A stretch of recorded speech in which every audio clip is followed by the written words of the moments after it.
Welcome back to Let's Talk Dog podcast. My name is Bea. I'm the administrator and moderator for this podcast. Hey, it's Alexis, the vintage dog trainer in Missouri. And these are our guests. Go ahead and introduce yourselves. What's up, guys? Okay. Hey, guys. My name is Mariano. I am one of the co-hosts of the Dog Trainers podcast, and I own and operate Untamed Dog Co. out in Phoenix, Arizona. What's up, guys? My name is Brent. I'm also one of the co-hosts of the Dog Trainers podcast, and I own Canis Behavior and Training out here in Los Angeles. And I also am the founder of the Canis Foundation, where we teach fosters and volunteers and rescue organizations how to train dogs while they're in the system. Oh my gosh, I have so many questions for you now because I just did my first volunteer event with my Paws Humane Society and literally spent the entire 4 hours just angry. Quietly angry. Wow. That's why we have the foundation. Yeah, yep. Exactly the same reason. It was appalling. Yeah. It's like walking in a neighborhood and you see people getting dragged down the street and you're like, it's so easy. Yeah. It doesn't have to be that way. Yeah, the rescue world is yeah. Oh yeah. The dogs that they had at the event, only one of them should have been there. The other ones were not ready. They were just flooded out of their minds. Just absolutely flooded. The one that got adopted was the one that absolutely should have been there. He's just a 1-year-old puppy. Was the one that stood out. Like, I'll take. Yeah, he had these great stick-up ears. He's a bully mix of some kind. These great stick-up ears and like total puppy face. Mm-hmm. And he was fine. He went like that. But the other ones were 2.5-year-olds, one who's dog aggressive, one who's terrified, and then a 10-year-old and a 6-year-old who are a bonded pair who should not have been together. Yeah, who should not have been together and should not be adopted together because they may have lived in the same house, but since there's no bonded pairing in dogs, it was very aggravating to watch. Yeah, bonded pairs sometimes just get hijacked so that you get both dogs, right? It's like a marketing term, sometimes it's absolutely. Oh yeah, the rescue world has all kinds of fun we could dive into if that's Oh yeah. It was an experience I had not experienced before. And it literally, from like the moment they started bringing the dogs to us, for us, the volunteers, to transport in our cars with no crates, to take to a 4-hour event where there was no crates for the dogs to be compressed in. Fit into that car? I had 2 in my car, but there was 6 volunteers total and 5 dogs, and I had 2 in my car. It was a lot. It was a lot. Yep. We throw major pet adoption events here 2 or 3 times a year. I work with a local foundation here in Phoenix, and I head up the coordination of these events. And we have sometimes like our last event, we had something like 70 dogs adopted. So they're big, and and I totally get it. These dogs walking around, a lot of these people don't know how to control the dog. A lot of fun. Yeah. It was a lot. So yeah, I'll have lots of questions about that, and probably a small bit of ranting because I still have like flames on the sides of my face rage about it. What happened to that no talk shit rule? That's not talking shit about a trainer. Okay, good. Not about trainers. Got it. We can totally talk shit about. I said trainer. Let's do it. I'm ready. I can talk shit. Let's go. Not about. So before we delve into that, I want you guys to go ahead and tell us a little bit about yourselves. So we're going to start with Mariano. Okay. You said you're in Phoenix. Yes. That's awesome. I lived there for 10 years. Ah. I just moved in 2014. I live in Georgia now, and it is. I miss the desert. The desert. Come back. I've never heard someone say coming that, out. Like, I miss the desert. Dude, the desert is nice out here. It really is. You stay in LA if you want. When it is 100 degrees and 7,000% humidity here in Georgia, it is only 120 in Phoenix, and there is a difference between a wet and a dry heat. 100,000%. And I guess I'll start about myself with my intro to the dog world. So I'm familiar with humidity because my intro to dog training came in the military. I was in the Air Force, and I was stationed at Lackland Air Force Base in San Antonio, where it is humid and hot. And in the Air Force, when you have to wear your ABUs and a plate carrier and maybe like a chemical vest for pre-deployment like drills and things like that, you sweat up a storm. I didn't even know it was possible to sweat through a bulletproof vest, but apparently it is. I'm not even kidding. Like it legit is. And I totally understand. Like it can be technically 10 degrees hotter here, but if you're in the shade, like as long as you're not in the direct sun, it's amazing. And if there's the slightest breeze at all, it feels like it's 99. It's nothing. Yeah. So after the Air Force, then I moved home. I'm from California. That's how Brent and I know each other. Mm-hmm. And he and I were working together at a kennel in Los Angeles, and that's how we met. And we've just been great friends since then. And I branched off and started doing my own thing. I've worked at several kennels, and then I started my company. I don't know, maybe 5 years ago. And Brent started Canis, like a year or so after that. And I've just been training dogs since. I moved to Arizona 3 years and a couple months ago. I've been loving it here. I still frequent LA here and there. I still have a couple clients actually from LA that I work with here and there. And this is where I've been currently just working and building our dog trainers podcast and working on my team of assistant trainers and just having fun with it. What about you, Brent? What about me? It's really interesting to be on the other side of this whole interview, Isn't it? I know it's weird, huh? It's really fun. Yeah. Like because it's like no one asks questions ever. Uh, So some of these things like have never been thought out or scripted. So let's let's think about it. I guess just to keep on the same theme as Mariano when it comes to like how I got into the dog business. I started dog training when I was 18 years old. To just get to the point. So when I went to college, I went to school for actually film, television, and acting, right? Like that was my goal. I moved to LA just to go to school for that. That explains the radio voice. Right. Well, he has better radio voice. You know what I mean? Like I was asked to be an MC at my buddy's wedding, and I was like, this is so fun because I get to be like, hey, everybody get onto the dance floor right now. You know what I mean? But I digress. Back to the point is when I was going to school, there was this time where I had 3 restaurant jobs, and then those 3 restaurant jobs, like at 1 month after the other, just started letting me go, right? Because the economy was getting crazy. I think it was right before the crash, like 2007, right?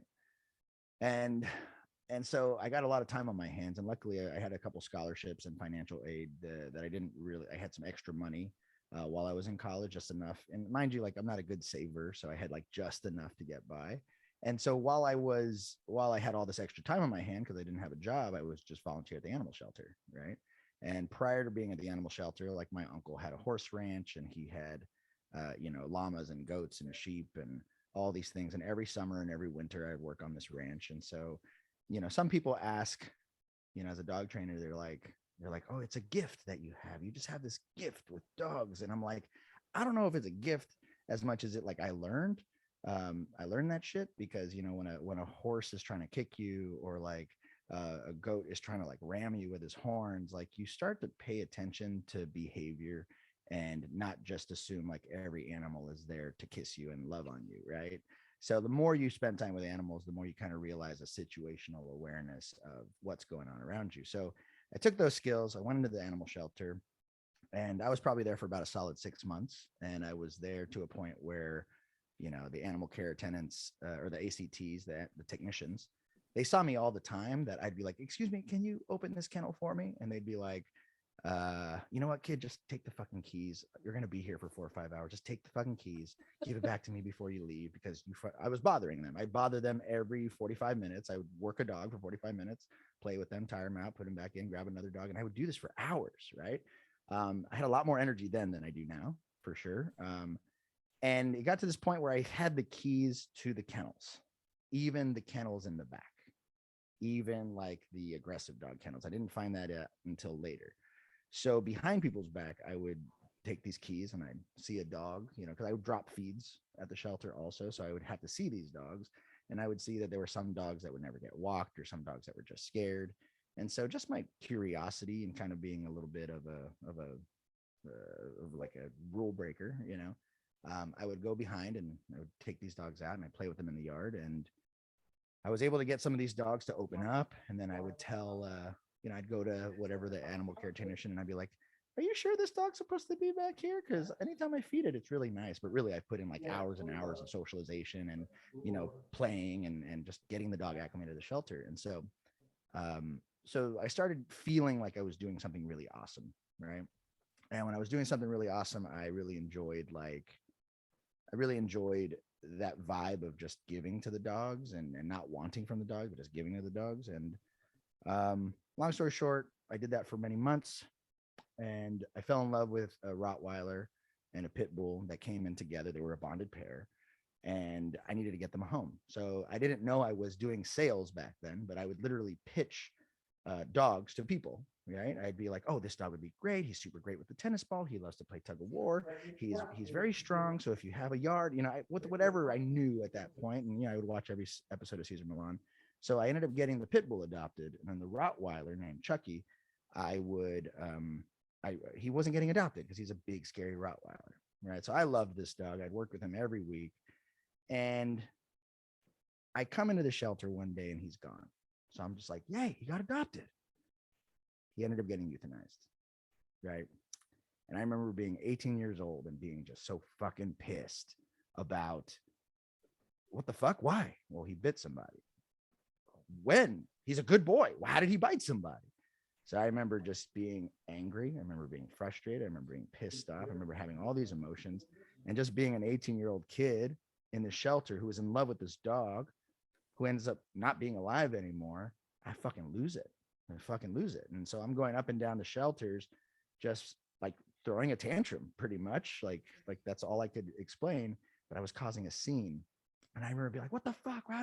How did this happen? Like, he's a good boy. Like, you guys don't even know the dog. You guys weren't doing shit." And again, just super that rescue emotion of just like, if only people put in time, they would get it. And so I ended up leaving that shelter, getting kicked out of that shelter, screaming at them, saying, "You know what? Fuck you guys. I'm going to go learn how to be a dog trainer. I'm going to come back and I'm going to help all these dogs." Right. So one of the officers at the shelter, they made a phone call to someone who was a friend of the shelter. And the officer told me, he's like, "Are you sure you want to work with dogs?" And I was like, "Yeah, I want to fucking work with dogs. I don't care. I'll groom them. I'll walk them. I'll fucking play at a daycare. I don't give a shit. I'll do whatever I need to do to be with dogs." And he goes, "Well, I have a friend. He's a friend of the shelter.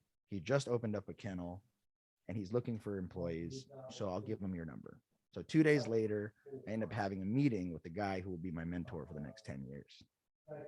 And in those 10 years, I learned business, I learned rescue, I learned training trainers, I learned staffing, I learned how to create modules, I learned how to do a bunch of things. And so I'm very grateful for my mentor, but I was in essence a slave for 10 years for somebody else. I helped build a business. I helped expand that business. And that's the business where I met Mariano at. And so long story short, 10 years later, he sold the business. I left. I started Canis Behavior and Training with 10 years of already existing knowledge in how to build a business. That's And ta-da. a lot. It's a lot.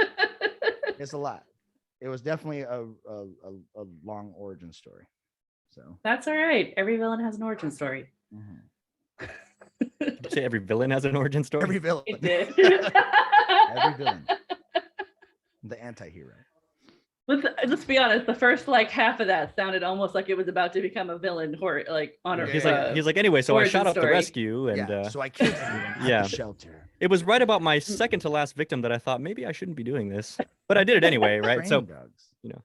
once you're in, it's like, well, I can't stop now. I mean, let's finish what Why you stop started. now? Might as well Right. just carry through with full momentum. So they were screaming for their lives, right? And I was thinking to myself, damn it, why didn't I finish charging my iPod? Because it stopped playing. So Stupid. I didn't finish trying my iPod. Well, that's awesome. So how long has Canis been open? So Canis has actually been an entity since 2016, right? So at my old company, I started an LLC because I was training all the trainers and I was training the staff, and I was in essence I was the training manager of both facilities. My mentor recommended that I start my own company just to have my own entity, right? So I could hire assistants and I could hire a secretary and I could hire things like that. So the LLC started in 2016, but in 2018 it actually became behavior and training. So behavior and training was just the breaking off of just the consulting business and training Mhm. for other facilities, and becoming like an actual board and train private training group class business. Okay. Yeah. All right. Yeah. So every trainer has like their little corner that is their Mhm. favorite thing to do, the thing that they love the most. What is your guys' favorite corner of training? Are we talking hands-on with the dogs themselves, or are we talking just dog training overall? Hands-on with the dogs and themselves. I really like working higher drive sport dogs. I've really enjoyed working behavior mod. I would say that's about what I had focused on for years when I branched off of the company that Brent and I both worked for and really kind of fixated on. And it's always been a point of fascination for me, and I love it to this day. For me, I really like dogs who lack impulse control, just like dogs who are either whether they be like wild puppies that just don't know any better, or whether it's just like that teenage dog that is just anxious because I don't know how to fucking control myself and they're just fucking vibrating all the time. Get a 1-year-old boxer you can have right now. Yeah, I love them. No, those are my favorite. Those are my favorite because The wiggle butt of a because boxer. I identify with those dogs. I identify with working breeds. Like I'm not a huge I love Malinois, don't get me wrong, but like come on, like if you're a dog trainer, you can fucking train a Malinois. Like that's the easiest thing in the world. Like they're the dumbest, smartest dog out there. But see, the cool thing is it is, but it it's I have one. you know, Yeah, You get what I'm I saying? have one. Yeah. He's super stupid, but he's really smart. yeah, Right. but you guys have to understand the beauty of the Mally. Like it's yeah, anybody can train it because it's just so driven, but to really fine tune the dog to that high level is an art, and there's so much, like I've learned so much more, not only in actual hands-on training and training theory, but in terms of how to explain to clients. I've learned so much more with very high level, very finicky body positioning and drive development, and like tiering out your rewards and your correctives, and I love how precise, I love how capable dogs are. It's crazy to me. Yeah, for sure. Yeah, I'm not a Malinois person. I think they're beautiful. I love watching them work. I have zero desire to own a dog that is both equally that intelligent and that dumb at the same time. Yeah, and drivey. Yeah. And drive. Yeah, and needs to be doing something all the time. Yeah. I always make comparisons, like in LA, especially, like you'll see a Lamborghini on the 405 freeway, and you're like, why? Why do you have the Lamborghini? Like, when was the last time you actually went fast in that car? Why do you Never. own They've it? never gone fast They in that never car. have. Right? Like, I'm a practical kind of dude. Like, if I'm gonna get a real fast car, I'm taking it to the track at least once a month to just push that thing. And if I break it, whoops, my bad, I broke it. But at least I used it. It's funny. You know what I mean? It's funny because we end up in the same place, but we come from different starting points. Like, I'm somebody who really values like sheer capability. So it's nice to have a car that could go that fast. Like I get that. I get the value, and also they're beautiful, and also they're like someone really took pride in that car versus like a Corolla, like, you know what I mean? Like, but as in pride building the thing, and designing and all that stuff. Like a Lamborghini is a special thing, not just a car, right? But I go the other way. Like my dream vehicle would be like a Ford F-350 dually, and I have zero need for that truck.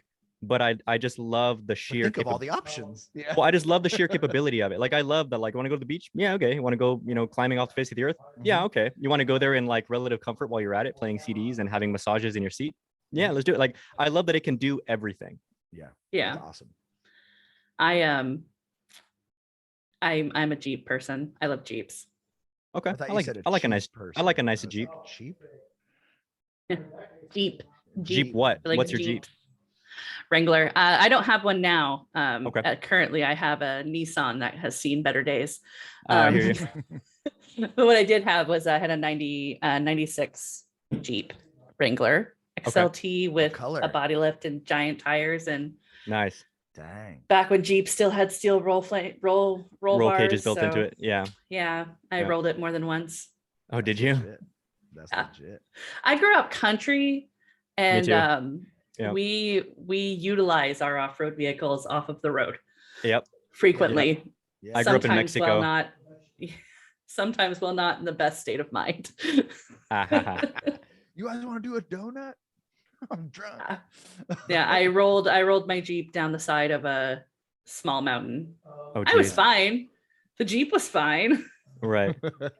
How about you, Alexis? What's your ride of choice? I just want a really obnoxiously colored Mini Cooper. Well, Mini Coopers are freaking Ah. dope, and I could see you in a Mini Cooper. Yeah, I was gonna say you look like a Mini Cooper driver. Yes, yes. Yeah, but Is where's the she gonna roof- put her giant dogs? Is the roof like the accent colored? Is it not the same color as the rest of the car? I really like the ones that have like the checkerboard tops. Okay. Mm. Does yours? I don't have one yet. We're working on it. Is it the Okay, Cooper that's your or the dream, Cooper that's your S? dream. Got it. Honestly, because I have giant dogs, the Countryman is kind Yeah. of cool because it's bigger, but Yeah. it's like the little one. Yeah. The Mini Countryman. And you Yeah, I just got- think you that's such a gotta get funny name. sunroof, so your Mally can be like, Yeah. you know. Yeah.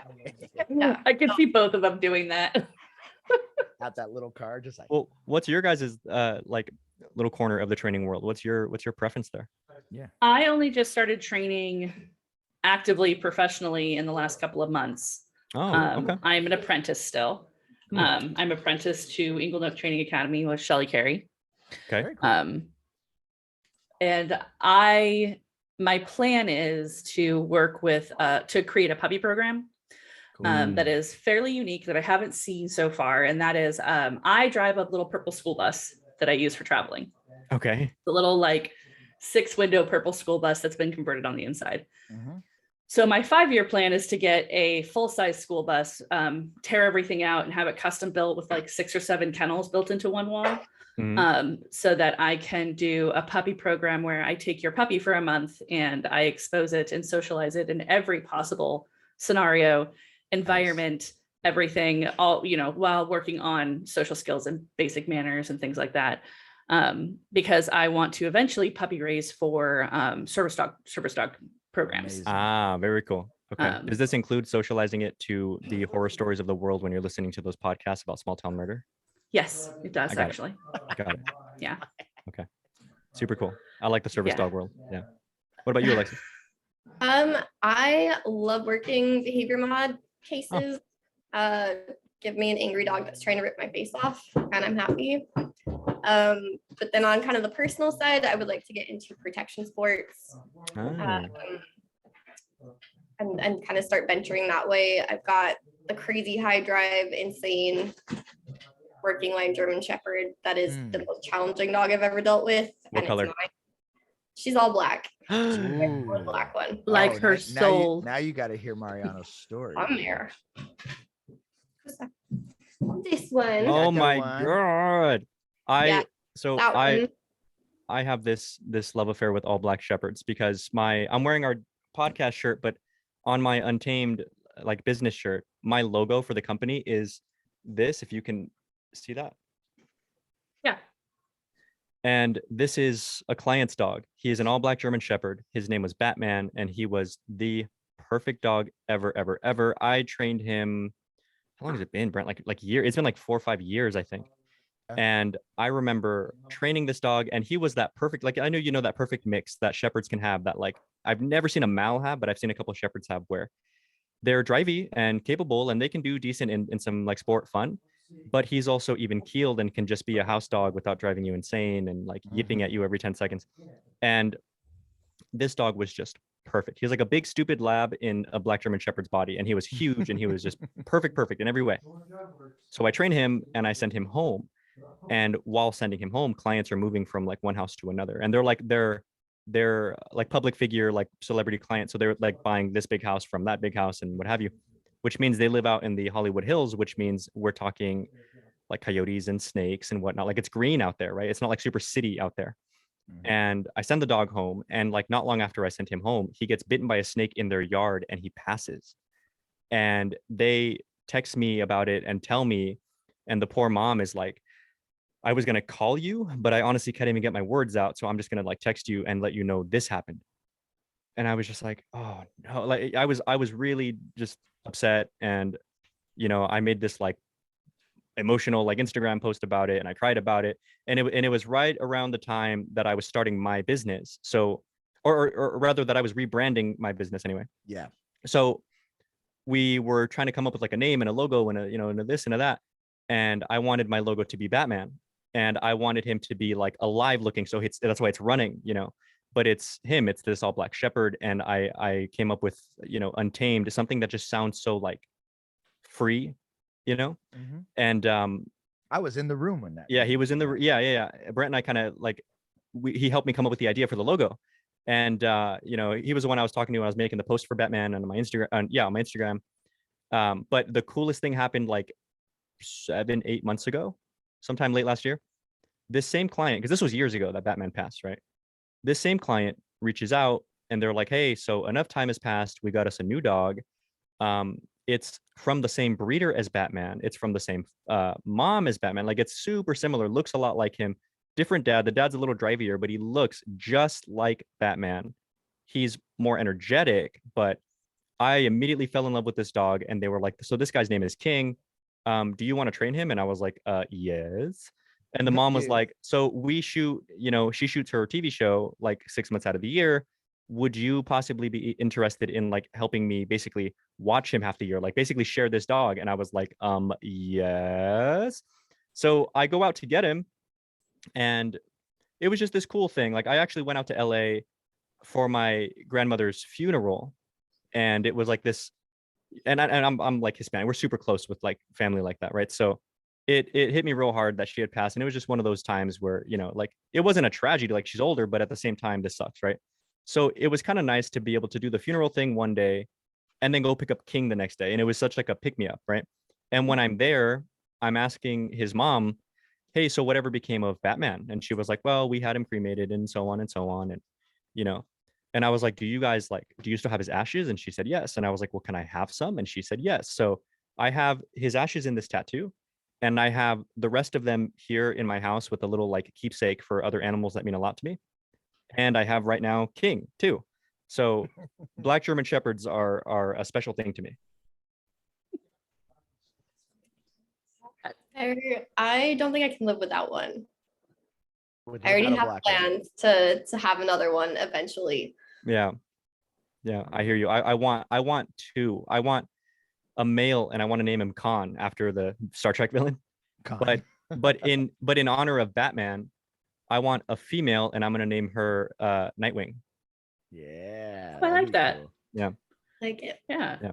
Now, one thing that you forgot to leave out from that story of getting King is the same day as your grandma's funeral, we also got really drunk with Jonas Black. Yeah, there was that. Yeah. Yeah, there was drinks and cuddles. Isn't that and- the pit where the picture of Jonas Yeah. Yeah, carrying? exactly. Yeah. Yeah. That's the one. Yeah. Yeah. So you can got see why, you know, it was wasted. fun to have Batman the next day as I'm nursing this freaking, because again, I never drink, by the way.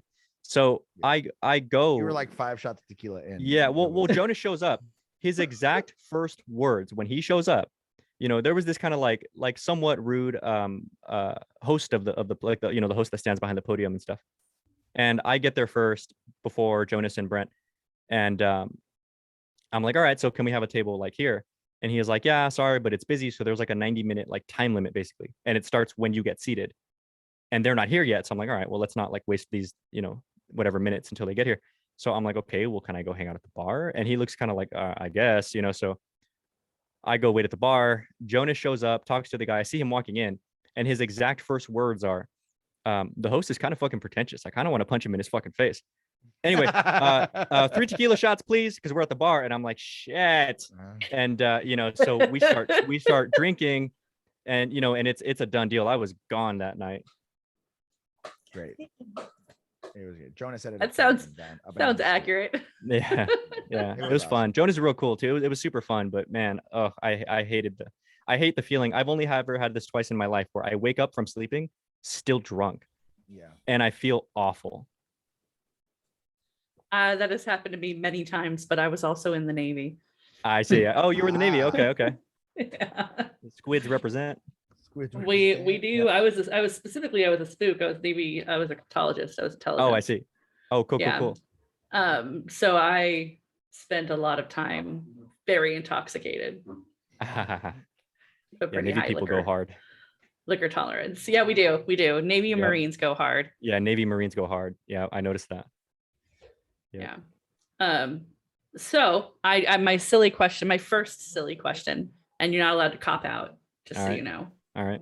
Put that out there now. Let's What do it. would be your what is your favorite dog breed to own and your favorite dog breed to train?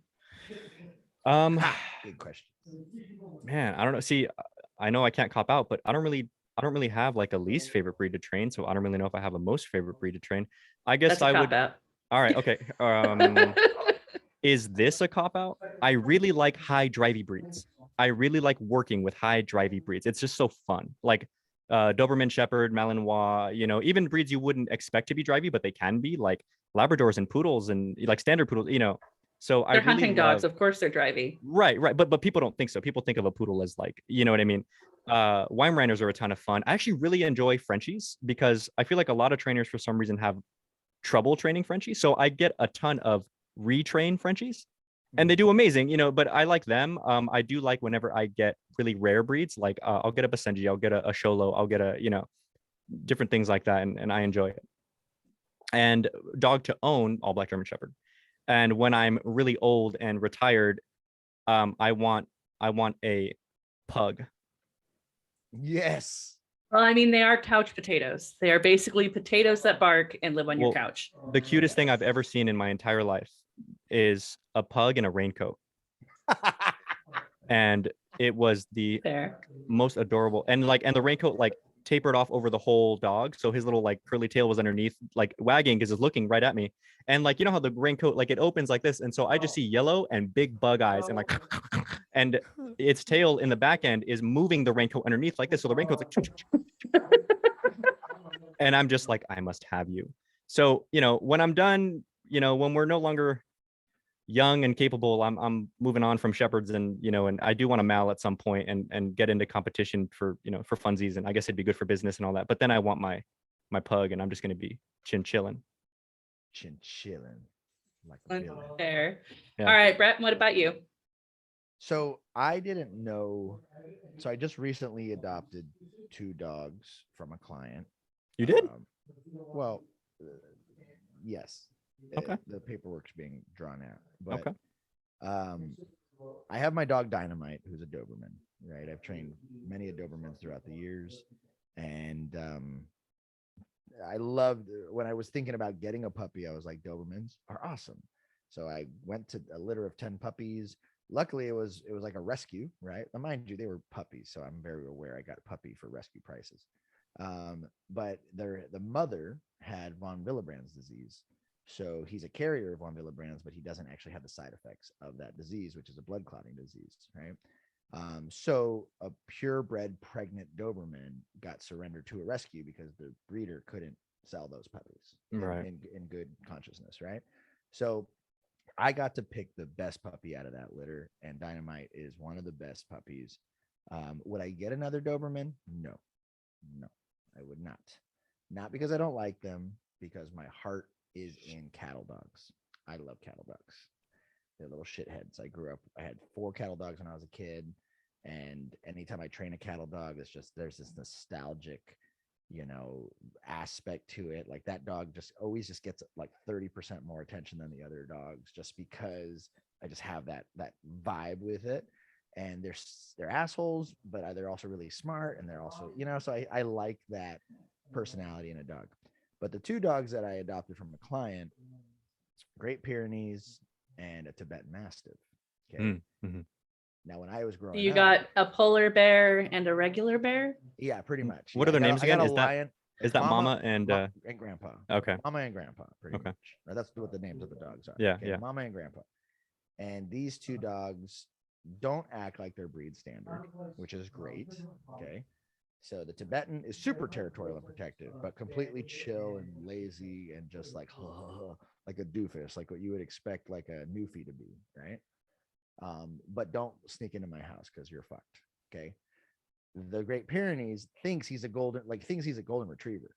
He just loves everyone and everything, and he'll dig holes in the backyard and he'll chase the ball and scare a squirrel, and You know, so these dogs, I didn't know I would love these dogs so much, but I love them so much, right? So I guess to train, cattle dogs. To own, it's hard to narrow it down in one, right?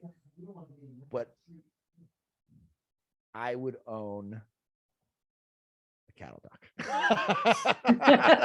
He's like, it's hard to narrow That it was down. so narrow, difficult. So to I'm narrow going to give down. you My a really God. broad answer of cattle dog. because, and I say that because I know that the Pyrenees and the Tibetan are not breed standard, right? Like they Yeah. have my heart, and like if I could replicate them, I would say them, right? My Doberman Black Dynamite, he's a fucking gem, fucking love him, but he's very easy, and he's too easy. And there's an aspect of me that isn't on my toes with him versus like my Tibetan. I'm just like, you watch out for mama, because when mama loves you, you know you're in the family. You know, if mama doesn't love you, there's probably a reason I should trust mama's instincts. You know, so it's a hard question, but yeah, I will own cattle dogs again. I do have my heart with cattle dogs. I love training cattle dogs because you guys know how high performance they are. Yeah.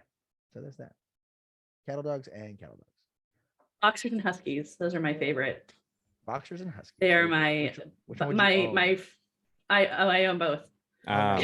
I have Nice. I have 2.5 boxers out. I say half because he's only half boxer, but I have 2.5 boxers that are my boys are outside playing right now, and then I have a Husky Pitty mix, which does not look like you would think a Pitty mix looks like. She looks like a Right. Husky with a short Right, face right. and an underbite. And then I've got a bully also, but my favorite to Ooh. own is boxers and Huskies. I love the amount of sheer derpy stupidity both Right. breeds provide, except for that Huskies also bring the mastermind criminal intelligence Yep. with them. Yep. Mhm. And I had to buy an impact crate to buy a crate that my Husky couldn't get out of. I Because love those. she impact also can crates. open the Yeah. doors. You know, So, I just trained a dog that has kind of both, like that derpy idiocy and you know, it's an Akita. I wouldn't mind owning an Yeah. Akita. Oh, I would totally own an Akita. Yeah, I would totally own yeah. one. He's a fun Yeah. dog. for me, I love the stubbornness and the sheer determination to do what they want of a Husky. I love it. Mhm, My Husky is actually my service dog in training, my in-home Nice. service dog. Mhm. She is a great dog. She's just also a Husky. Right. Yeah. But I mean, my favorite horses, my dream horse to own is an Arabian. So you can see where Mm. my let's deal with the hardest head possible comes in at. Right. Yep. You're a glutton for punishment.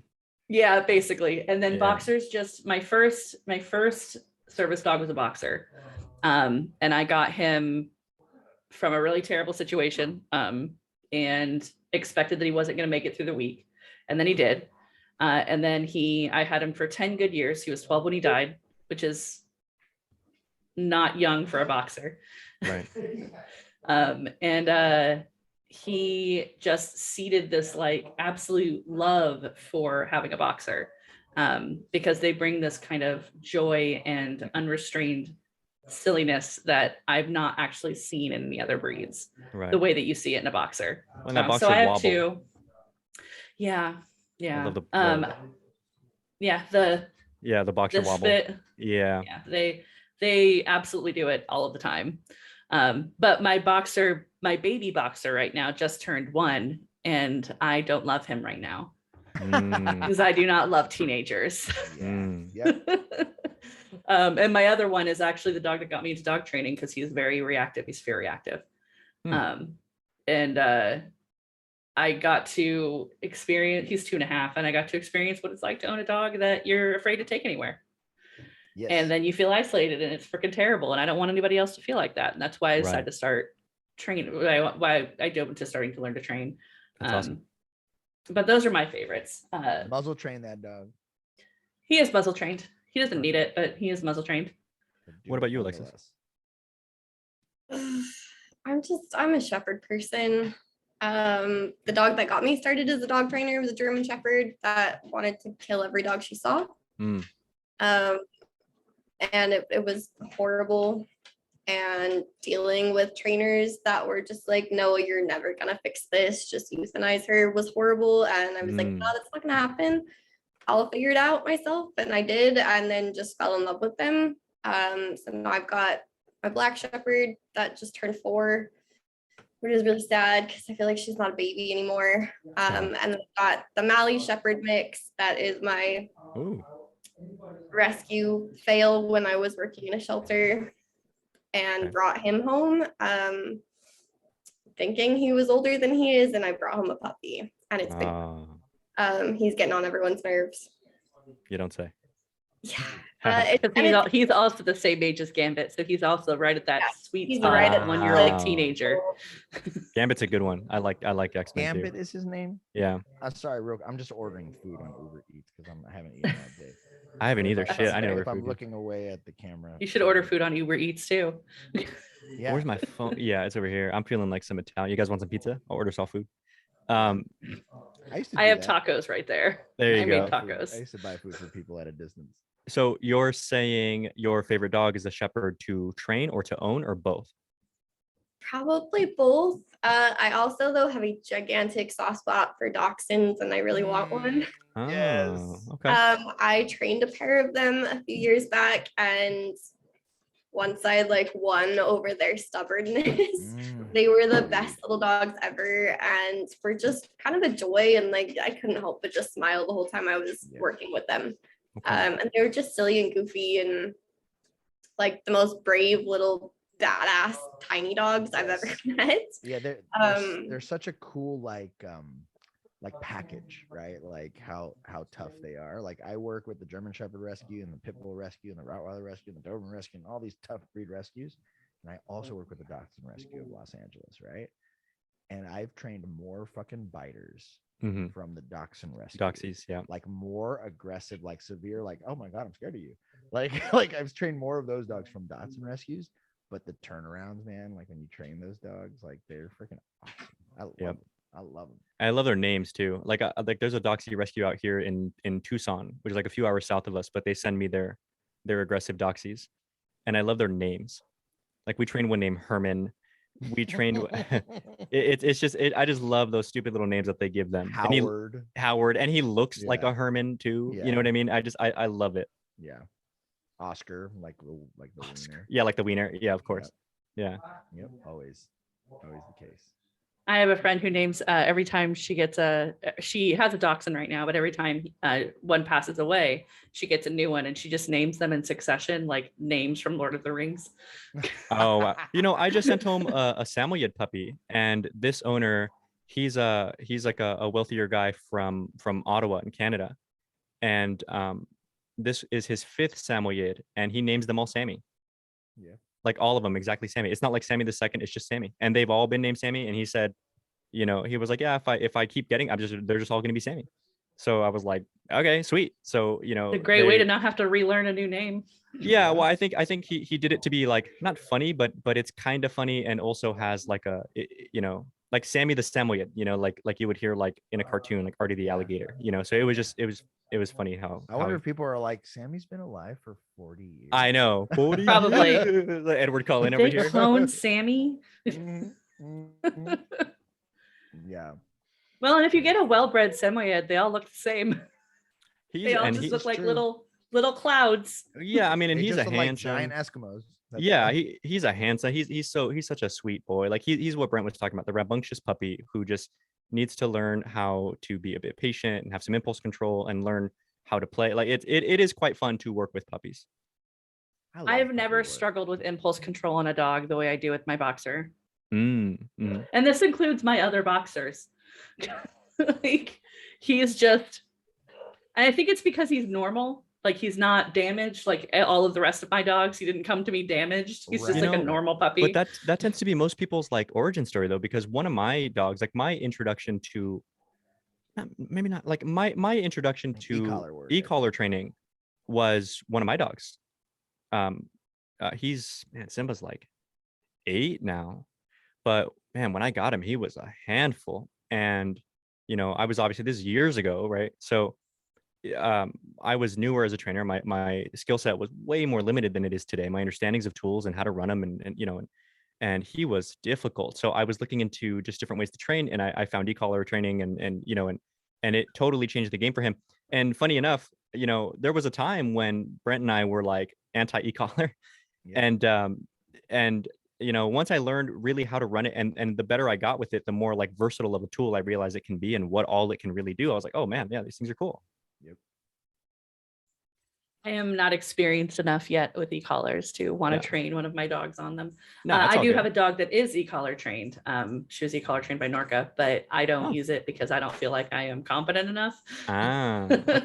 Yeah, I yeah. would I'm say- like, my I would- timing's not that good. Yeah, I would say like learning dog training, because like the more powerful the tool that you use, like try to train your dog as much as you can before introducing a tool, right? Like Yeah. if I could do things over, like how much I wish I would have started in food work, right? I wish I would have started in slip lead work. I wish I would have started there, because now as a professional, 14 years into it, that's where I'm at now. Like, and it's so funny because I realize how much I don't need a prong, or how much I don't need a knee collar, how much I don't need certain things.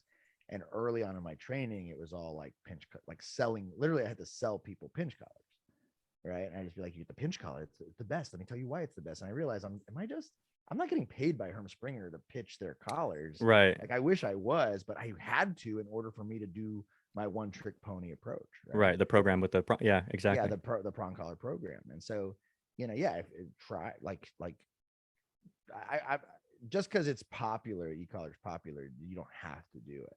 No, Yeah. totally. Right now, you know, like just learn it when it's time to learn it, or learn Right. it from someone where you can see a dog all the way through a system. Totally. Yeah. It's such a fun, like when you're going through your e-collar, or sorry, when you're going through your like dog training overall kind of journey, and you're figuring out like you're learning this tool, that tool.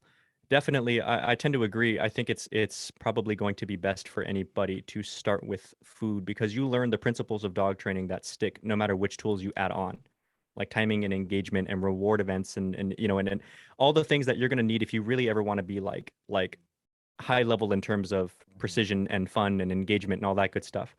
Not to mention all the things that are included in like R plus work. Like it's not just food, it's toys and everything else, right? So um that I think is a ton of fun. Lately I've actually like for the past, I don't know, maybe 2-ish, 3-ish weeks, um I've I've had this weird thing where like I've fallen in love with dog training like all over again, you know, because That's how it should sometimes be. Every 6 months you should totally right. Like 'cause sometimes you get so caught up in the monotony of like, okay, I got to respond to clients, and I got to do this, and I got to do booking, and I invoicing it, blah blah blah, right? And I've got my other trainers and so on. But you know, lately I've been looking at training through like a lens that I forget how much I love, and I look at most things in life through this lens, and it's just like it's not to sound weird, but it's like it's almost like an emotionless, just kind of purely quantitative, scientific kind of thing, right? So It's not weird. It's just oh all good. rational. Well, to some people it's weird, right? Because like depending on what we're talking about, right? So um in dog training, I really love it because it reminds me to remind my staff why tools exist and exactly how you can maximize the utility of each and every single tool.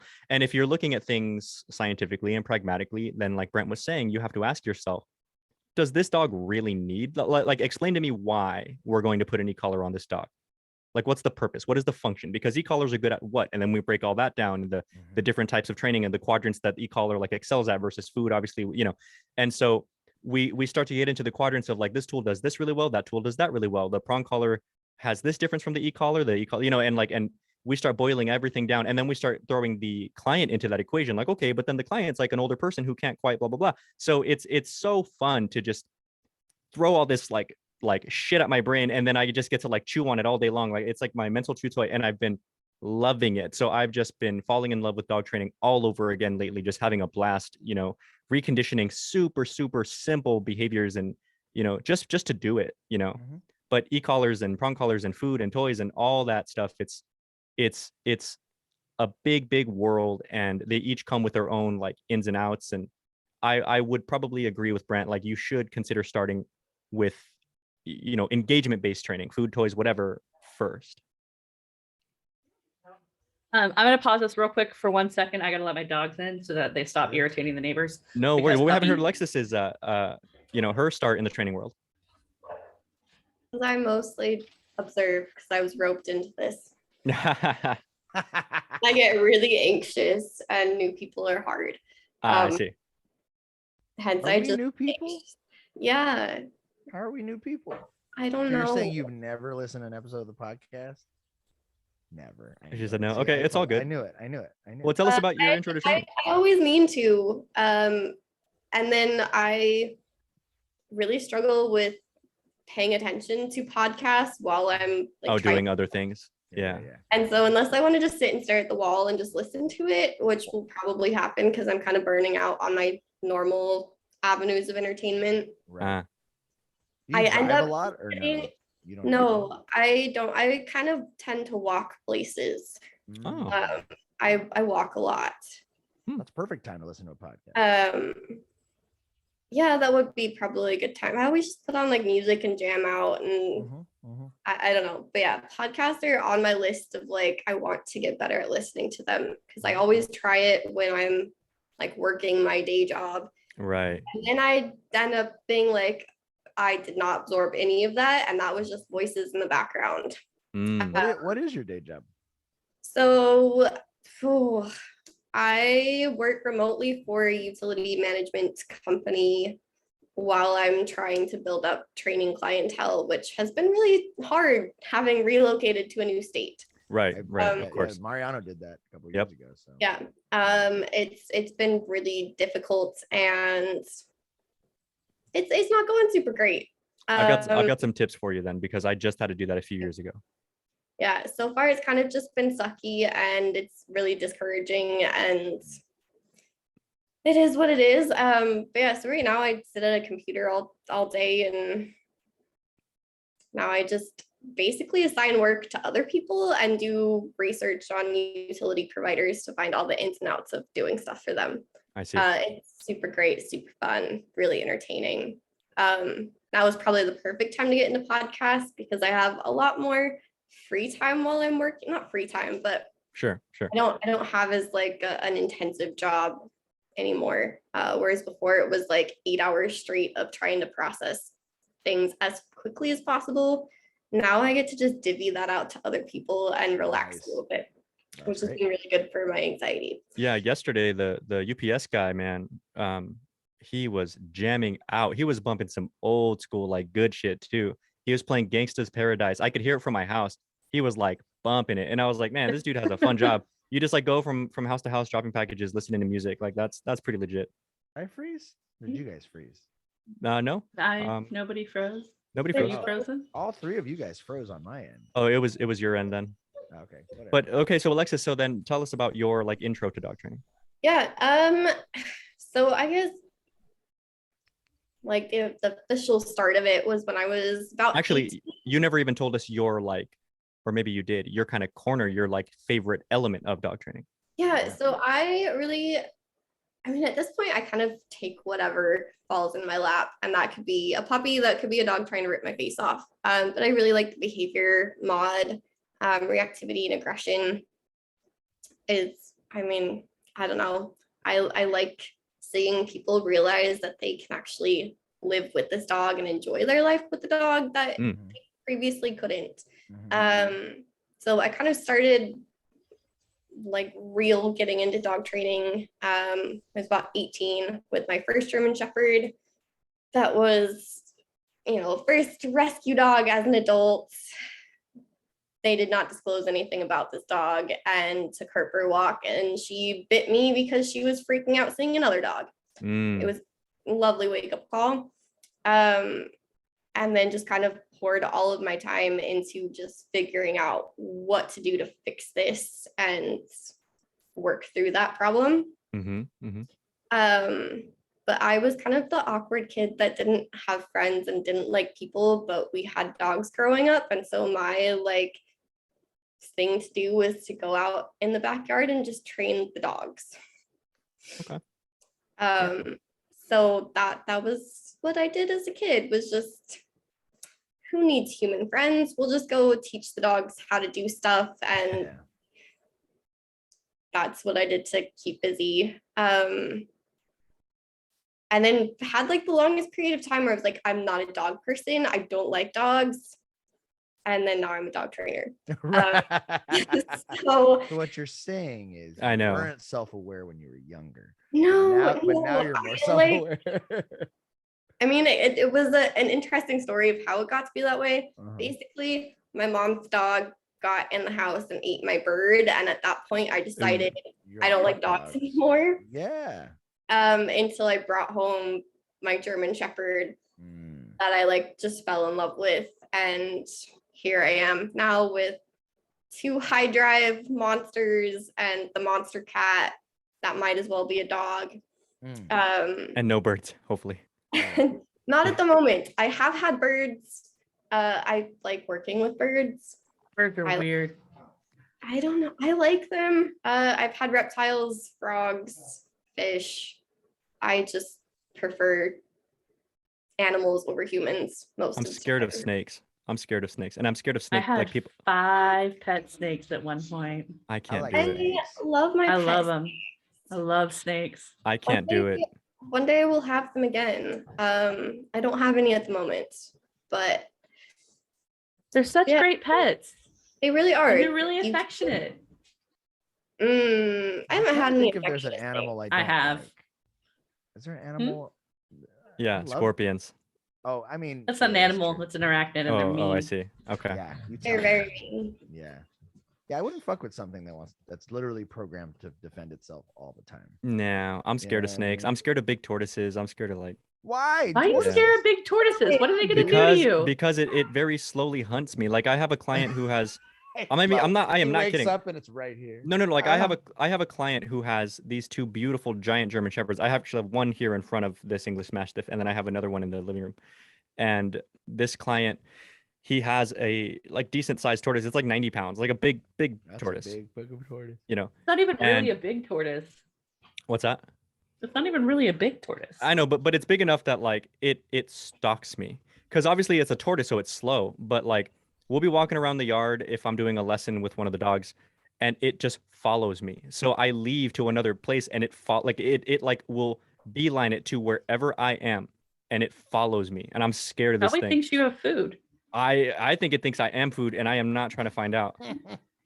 It That's straight the follows closest me. thing to a dinosaur. And bro, that so thing, you're good I to- know it is. I know, you better and have it fear. and it clapped this big ass German Shepherd. Like this new puppy comes to the house, sniff, and then runs away because he bit him on the face. And I was like, nope, I'm Well, good. don't stick your face in his. Yeah, Yeah. no, I'm good. I'm good on that. I just walk away from him over and over, and he stalks me. He's relentless. Yeah, no, the only thing I don't do is